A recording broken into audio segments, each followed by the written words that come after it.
Please follow along in your Bibles while I read Revelation 17, verses 7 and 8 in the New King James Version.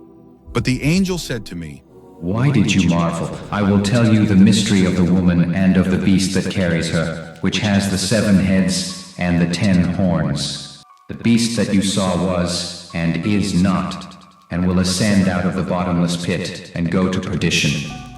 And those who dwell on the earth will marvel, whose names are not written in the book of life from the foundation of the world, when they see the beast that was, and is not, and yet is.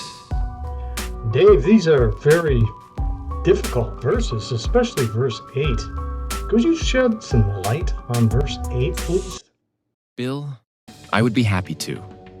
I see that the angel's question to John, "Why did you marvel?" is meant to redirect John's awe toward understanding the mystery of the woman and the beast. The beast, which was and is not, and will ascend out of the bottomless pit, represents a power that once existed, ceased to exist, and will rise again, only to face ultimate destruction. This cyclical nature of the beast's existence is a key point in my interpretation. Aaron, glad to see you this morning. Do you agree with Dave's interpretation of verses 7 and 8? Or do you have a different approach to it? Excellent, Dave. As I have in the past, my commentary on Revelation 17 verses 7 and 8 focuses more on the symbolism of the beast. I examine the beast's symbolism, emphasizing its connection to historical and future powers. The beast's rise from the bottomless pit signifies a resurgence of a previously defeated power, ultimately leading to its downfall. I think it is important to align the significance of the beast's temporary triumph and eventual perdition with the broader theme of divine judgment. Let me see if I've got this right, guys. You focus on the cyclic nature of the beast existing and its ultimate faith.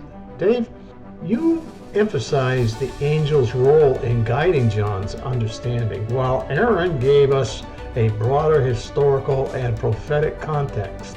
While Dave's commentary focuses on immediate textual analysis, Aaron's approach includes a broader theological perspective.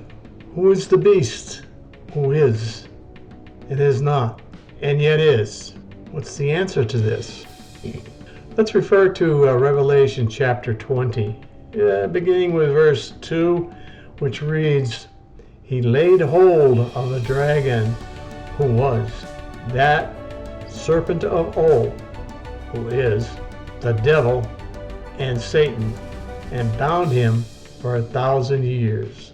This was during the millennial period where Christ rules on earth as a supreme ruler and king. Now, how do these interpretations enhance your understanding of the symbolic nature of the beast in Revelation? See mysteries in verses 7 and 8, revealed in verses 9 through 18. These verses give us the meaning of the symbolism used in verses 7 and 8. The 7 heads represent 7 mountains and 7 kings. The 5 fallen kings symbolize past empires. The one currently reigning represents the Roman Empire during John's time. And the 7th king is yet to come, ruling for a short period. The beast, which was and is not and yet is identified as the 8th king, emerging from the previous 7 and destined for destruction. I emphasize the cyclical nature of these powers and their ultimate downfall. Dave and Aaron, you seem to agree on the symbolic representation of the 7 heads and 10 horns, which link them to historical and future powers. Dave, focus on the powers, cyclical nature, and ultimate downfall, while Aaron provides a broader historical and prophetic context.